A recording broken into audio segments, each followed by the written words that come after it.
یو طرف ته په پاکستان کې پی ایس ایل روان دی، خو په سیم ټایم په انډیا کې آی پی ایل هم روان دی چې په آی پی ایل کې وریندر سیواګ د دوه غټ کلاړیانو، یو د اسټرالیا یو د انګلند، د میکسویل حواله سره او د لیوینګسټن حواله سره یو ډیر داسې بیان جاری کړی دی چې چېرې میکسویل او لیوینګسټن دې نه خبر شنو خفه به هم شي، ځکه وریندر سیواګ ویلي دي چې میکسویل او لیوینګسټن انډیا ته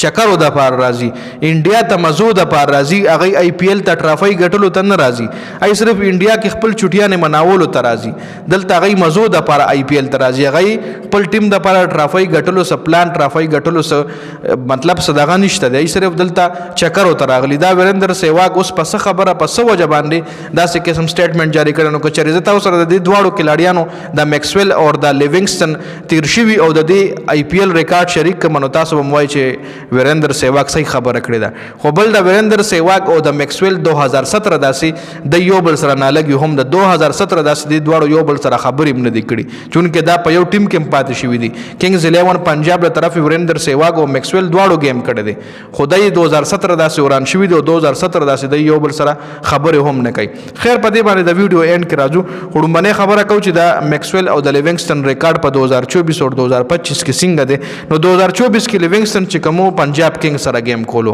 2024 کې لیوینګسټن پنجاب کینګ سره گیم کولو چې هغه کې د وو اننګزونو کې بیټینګ کړو او په وو اننګزونو کې صرف 111 رنزونه جوړ کړو، 111 رنزونه د 22 ایوریج سره جوړ کړو، 142 سټرایک ریټ سره جوړ کړو. سټرایک ریټ له خو گزاره کوله، خو ایوریج چې کوم 22 ایوریج او په وو اننګزونو کې 111 رنزونه کول د لیوینګسټن غونډه کې لاړی نو دا ډیر کم سکور دی. هم دی لیوینګسټن په 2025 کې اوس د چې کوم دی آر سی بی سره دی، رویل چیلنجر بنگلور سره دی، د ویرات کوهلی د ټیم کې دی جی. نو دی 2025 چې کوم آی پی ایل دی کې د شپږ میچز کړي دي او په شپږ میچو کې اله بلا 87 رنزونه جوړ کړي دي، په 17 ایوریج سره او 127 سټرایک ریټ سره ډیر کم سټرایک ریټ سره بیټینګ کړی دی. نو دا د لیوینګسټن د 2024 او 2025 ریکارډ. اوس که د لزه د میکسویل ریکارډ خو نو میکسویل 2024 کې کړی دي 9 میچونو کې 52 رنز جوړ کړي دي 5 ایوریج سره، او په 2024 کې میکسویل آر سی بی سره د ویرات کوهلی د ټیم کې. دا ځل میکسویل چې کوم دی هغه پنجاب سره دی، میکسویل پنجاب سره دی او دا ځل په دې آی پی ایل کې میکسویل 15 اننګزونو کې صرف اور صرف 41 رنزونه جوړ کړي دي 8 ایوریج سره.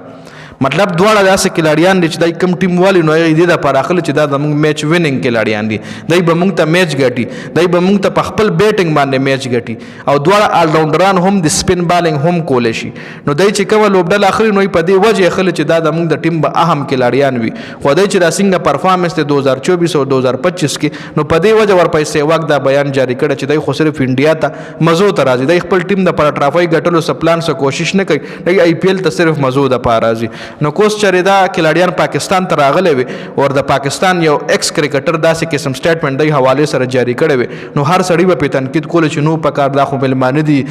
شکر وباسي چې لا پی ایس ایل ته راغل، شکر وباسي چې په پی ایس ایل کې د شرکت کوله کډیر یوټیوبرز ډیر انفلوئنسرز چې کوموي به داسې قسم بیانات جاری کول. خو بل طرف ته په انډیا کې د سیواک سپورټ پکېږي ځکه هغه انډین دی، انډیا والا چې کوم دی هغه د انډین سپورټ ډیر زیات کوي او انډیا والا نیگیټیویټي طرف ته ډیر کم زی، د پاکستان خلاف وایي حد کراس کړی دی خو په خپلو کوي نیگیټیویټي طرف ته ډېر کم ځي. او بل د ویډیو په اینډ کې تاسو له ما وی چې د میکسویل او د سیواګ چې کوم 2017 داسې د یو بل سره نه لګي ده، په 2014 کې د کینګز 11 پنجاب له طرف گیم کولو چې د فائنل له هم کوالیفای شو، دواړو یو ځای گیم کولو. 2017 پورې د میکسویل چې کوم د پنجاب د پر ډېر ټایم گیم کړی دی، تقریبا 10 کاله د پنجاب سره بد گیم کړی وی جی.